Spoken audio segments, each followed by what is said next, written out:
Welcome students. आज का हमारा टॉपिक है डिस्कोर्स एनालिसिस। स्टूडेंट्स, ये हमारे डीएलएड फर्स्ट ईयर के इंग्लिश का बहुत ही इंपॉर्टेंट टॉपिक है। इसे मैं बिल्कुल सिंपल 2 लाइंस में अगर आपको डिफाइन करूं तो इसे हम इस तरह से बोलते हैं, discourse analysis is a research method for studying written और spoken language in relation to social context. It aims to understand how language used in real life situation. मतलब क्या है स्टूडेंट्स इसका? ये जो हमारा डिस्कोर्स एनालिसिस है, मेनली ये एक हमारा रिसर्च मेथड है जो रिटन और स्पोकन लैंग्वेज की इस तरह से स्टडी करता है, देखता है कि सोशल कंटेक्स्ट में हम लैंग्वेज का कैसे यूज करते हैं। जो मेन एम है डिस्कोर्स एनालिसिस का वो यही होता है कि हमने लैंग्वेज की स्टडी करनी है, लैंग्वेज को समझना है, इस तरह से समझना है जैसे कि हम उसे रियल लाइफ सिचुएशन में यूज करते हैं। देखिए, जैसे हमारी एजुकेशन है, कोई भी चीज है, कुछ भी हम बच्चों को बताते हैं तो हम रियल लाइफ सिचुएशंस के अकॉर्डिंग कि बच्चे ने किस तरह से कोई भी काम करना है, क्या उसके सामने सिचुएशंस होंगी, इस तरह से हम बताते हैं। तो मेनली ये डिस्कोर्स एनालिसिस, इसका एम ही यही है, क्योंकि मेनली अब ये हमारे लैंग्वेज में है, लैंग्वेज का क्वेश्चन है, तो ये लैंग्वेज की स्टडी का एक रिसर्च मेथड है जिसमें हमने ये देखना है कि लैंग्वेज को हम रियल लाइफ सिचुएशन में किस तरह से यूज करते हैं। तो हमने स्टूडेंट्स को ये सिखाना है, ये बताना है कि लैंग्वेज किस तरह से उन्होंने यूज करनी है रियल लाइफ सिचुएशन में, और डिस्कोर्स एनालिसिस इस चीज में हमारी मदद करता है। आइए अब इसे डिटेल में देखें। Discourse analysis is primarily linguistic study examining the use of language. जो डिस्कोर्स एनालिसिस है वो हमारी लिंग्विस्टिक स्टडी है जो कि टेस्ट कर रही है, एग्जामिन कर रही है लैंग्वेज के यूज को। मतलब लैंग्वेज किस तरह से यूज हो रही है हमारी, वो स्टडी करती है हमारा discourse analysis. Moreover, identification of linguistic qualities of various genres vital for their recognition and interpretation together with cultural and social aspects which support its comprehension is the domain of discourse analysis। और हम क्या कह सकते हैं कि जो हमारा discourse analysis है वो हमारा आइडेंटिफिकेशन है, मतलब पहचान करने का एक मेथड है, माध्यम है हमारी लिंग्विस्टिक क्वालिटीज का, वेरियस जर्न्स का। मतलब जो इंग्लिश में हमारे वेरियस जर्न्स, अलग अलग जो जर्न्स आते हैं, उनकी पहचान करने का, vital for their recognition and interpretation. Vital मतलब महत्वपूर्ण है, किसके लिए? हमारे जो लैंग्वेज में जितनी भी टर्म्स आ रही हैं उनको पहचानने के लिए और उनके इंटरप्रिटेशन करने के लिए, मतलब उनको डिटेल में बताने के लिए कि हम उसको किस तरह से डिफाइन करेंगे, कैसे हम इंटरप्रेट करेंगे, together with culture and social aspects. किसके साथ मिला के? हमारे जो कल्चर और सोशल एस्पेक्ट्स हैं। मेनली यही चीज हमारे डिस्कोर्स एनालिसिस में इंपॉर्टेंट है कि हमने लैंग्वेज की स्टडी तो करनी है लेकिन कल्चर और सोशल एस्पेक्ट्स को देखते हुए, which supports it's comprehension is the domain of discourse analysis. मतलब जो इस रूप में कल्चर और सोशल एस्पेक्ट्स को बताते हुए इसके मीनिंग को समझाए, हमारे लैंग्वेज की हर टर्म को क्लियर करे, यही हमारा डिस्कोर्स एनालिसिस का मेन पार्ट है, मेन एम है कि सोशल और कल्चर एस्पेक्ट में हमने लैंग्वेज की स्टडी करनी है। डिस्कोर्स एनालिसिस का जो कि एक हमारा रिसर्च मेथड की तरह है, उसका यूज करते हुए हम लैंग्वेज का हर चीज, जो भी लैंग्वेज में हमारे जितने भी टर्म्स आ रहे हैं उनको पहचानने के लिए, इंटरप्रेट करने के लिए हम डिस्कोर्स एनालिसिस का यूज करते हैं। Jelling Harris was the first modern linguist who commenced the study of relation of sentences and coined the name discourse analysis. Gelling Harris जो थे वो हमारे मॉडर्न लिंग्विस्टिक थे जिन्होंने जो सेंटेंस के बीच में रिलेशनशिप होता है, मतलब किस तरह से सेंटेंसेस बनते हैं, सेंटेंस का आपस में क्या रिलेशन है, कैसे हमने लैंग्वेज में यूज करना है, सेंटेंसेस बनाने हैं, इसके बारे में स्टडी करी और इस स्टडी को उन्होंने नाम दिया डिस्कोर्स एनालिसिस का। मतलब फर्स्टली जो इसको यूज किया गया, ये मेथड नाम दिया गया वो जेलिंग हेरिस के द्वारा दिया गया। A significant contribution to the evolution of discourse analysis has been made by British and American scholars. इनके बाद काफी ब्रिटिश और अमेरिकन स्कॉलर्स का काफी इसके अंदर कंट्रीब्यूशन रहा, जिन्होंने इस मेथड को और आगे बढ़ाया और इसमें और अपना महत्वपूर्ण योगदान दिया। Discourse analysis carefully searches universal circumstances of the occurrence of the communicative products, particularly within institutions.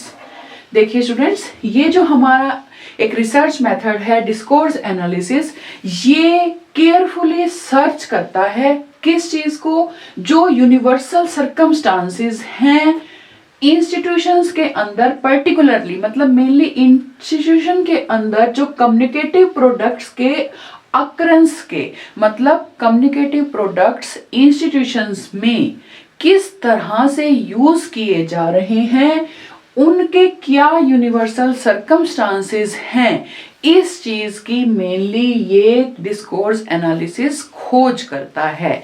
मतलब जो इंस्टीट्यूशंस में लैंग्वेज यूज हो रही है, जो कम्युनिकेटिव प्रोडक्ट्स यूज हो रहे हैं, उसकी यूनिवर्सल सर्कमस्टांसेस के बारे में डिस्कोर्स एनालिसिस खोज करता है। Educational institutions, classroom language, participation in real life conversation, communicative products is the domains of discourse analysis. अब मेनली जो ये हमारा डिस्कोर्स एनालिसिस जो रिसर्च मेथड है, ये किन किन चीज़ों पे कहाँ मेनली ये ज़्यादा ध्यान देता है, सर्च करता है।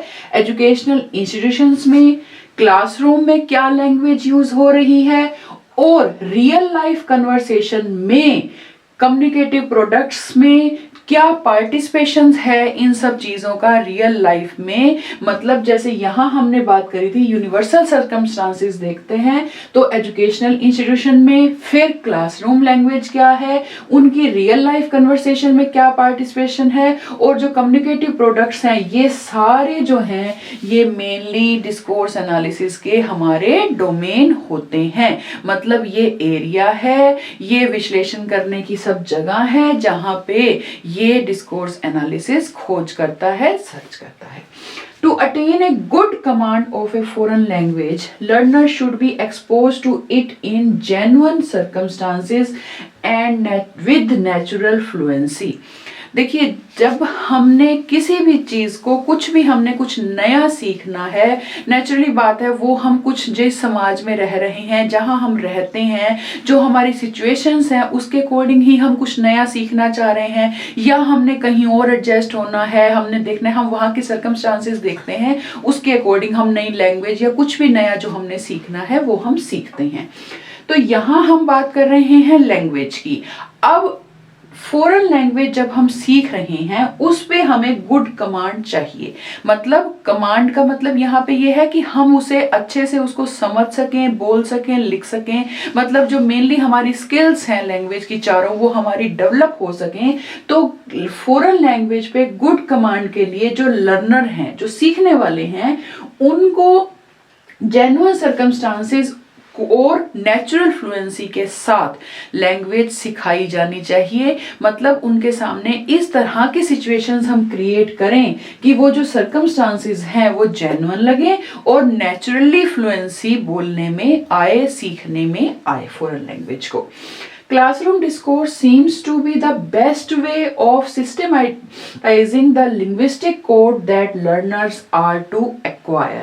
जो क्लासरूम डिस्कोर्स है, मतलब जो क्लासरूम में डिस्कोर्स एनालिसिस ये जो मेथड काम करता है वो सबसे बेहतर से होता है जब हमने लिंग्विस्टिक, मतलब जो लैंग्वेज हमने जो लर्नर्स को सिखानी है, जो लर्नर्स ने एक्वायर करना है, उसके लिए जो क्लासरूम डिस्कोर्स है वो सबसे बेस्ट वे माना जाता है, सिस्टेमैटिक तरीके से, जिसमें हर चीज, हर बात बताई जाती है, स्टेप बाय स्टेप सही वे में बच्चे को लैंग्वेज सिखाई जाती है। तो उसके लिए क्लासरूम डिस्कोर्स ही सबसे अच्छा मेथड माना जाता है। One of the major concerns of discourse analysis has been the manner in which students ought to be involved in learning process, how to control turn taking, provide feedback, as well as how to teach different skills most effectively on the grounds of discourse analysis offering. Students देखिए, बहुत ही ये important बात है। ये जो हम discourse analysis कर रहे हैं उसका मेनली मेजर कंसर्न उनका जो भी है उसमें से सबसे इम्पोर्टेंट जो हमारा कंसर्न है जिससे ये रिलेटेड है मेनली हमारी डिस्कोर्स एनालिसिस, वो मैनर है जिससे स्टूडेंट्स को लर्निंग प्रोसेस में इन्वॉल्व किया जाता है। मतलब लर्निंग प्रोसेस किस तरह से स्टूडेंट्स कर रहे हैं, कैसे लर्निंग प्रोसेस में इन्वॉल्व हो रहे हैं, how to control turn taking, किस तरह से कंट्रोल किया जा रहा है, जो स्टूडेंट्स जो भी काम कर रहे हैं उसको provide feedback, as well as how to teach different skills most effectively. मतलब जो भी स्टूडेंट्स काम कर रहे हैं उसको लर्निंग प्रोसेस में उसको कंट्रोल करना, फीडबैक देना कि वो ठीक कर रहे हैं या कहाँ कमी है उसको साथ साथ ठीक करना, फीडबैक देना, साथ साथ डिफरेंट स्किल्स को इफेक्टिवली पढ़ाना on the grounds of discourse analysis offering. जो डिस्कोर्स एनालिसिस ऑफर करता है उस मेन बेस पे उन चीज़ों को फॉलो करते हुए इफेक्टिवली हमने डिफरेंट स्किल्स जो हैं, जो हमारी लैंग्वेज की 4 स्किल्स हैं, listening, speaking, reading and writing, उनको डेवलप करना है, उनको पढ़ाना है। ये देखना है कि किस तरह से हम स्टूडेंट्स को लर्निंग प्रोसेस में इन्वॉल्व करें कि वो लैंग्वेज की सारी चीज़ें, सारी बातें बच्चा अच्छे से सीख जाए और ये अच्छे से जो भी लर्नर है, जो भी फॉरेन लैंग्वेज सीख रहा है, वो लैंग्वेज को अच्छे से सीखे। ये डिस्कोर्स एनालिसिस में जो जो मेथड्स बताए गए हैं, जो जो तरीके बताए गए हैं, किस तरह से हमने लैंग्वेज सिखानी है, वो उसको फॉलो करना, ये मेजर कंसर्न है हमारे डिस्कोर्स एनालिसिस का कि हम लर्निंग प्रोसेस देखें कि स्टूडेंट्स किस तरह से लर्निंग प्रोसेस में इन्वॉल्व हो रहे हैं। These are numbers of questions posed by discourse analysis with reference to grammar। तो अब तक ये जितना भी हमने सब देखा, जैसे इंस्टीट्यूशंस में, फिर क्लासरूम लैंग्वेज में कैसे सब इन्वॉल्व हो रहे हैं, कैसे यूनिवर्सल सर्कमस्टांसिस के अंदर सब कुछ यूज़ करना सिखाना है, क्या क्या मेथड्स हमने कैसे कंट्रोल करना है, देखना है, फीडबैक देना है, ये क्वेश्चंस हैं जो डिस्कोर्स एनालिसिस के द्वारा रखे गए हैं, पोज किए गए हैं। देखते हैं मेनली ये ग्रामर से रिलेटेड होते हैं क्योंकि स्टूडेंट्स को लैंग्वेज बोलनी, लिखनी सबको सिखाना है, हर स्किल डेवलप करनी है। तो हम स्ट्रक्चर्स देखते हुए, सेंटेंस स्ट्रक्चर किस तरह से है, हमारे ग्रामर में ही सारा कुछ स्ट्रक्चर्स वगैरह बताया जाता है। जब हमने नई लैंग्वेज सीखनी है तो उसके सेंटेंस बनाने सीखने हैं, ग्रामेटिकली उसको अच्छे से हर चीज़ को सीखना है, जो कि ये डिस्कोर्स एनालिसिस हमारा इस तरह का मेथड है जो ये खोज करता है, जो ये देखता है कि हम लैंग्वेज को सोशल कंटेक्स्ट में किस तरह से सीखें और उसका यूज करना सीखें और फॉरेन लैंग्वेज को सीखने में, बोलने में हर तरह से लर्नर जो है एक्सपर्ट हो जाए। तो स्टूडेंट, ये था हमारा डिस्कोर्स एनालिसिस। उम्मीद करती हूँ आज का टॉपिक आपको समझ आया होगा। Thank you students.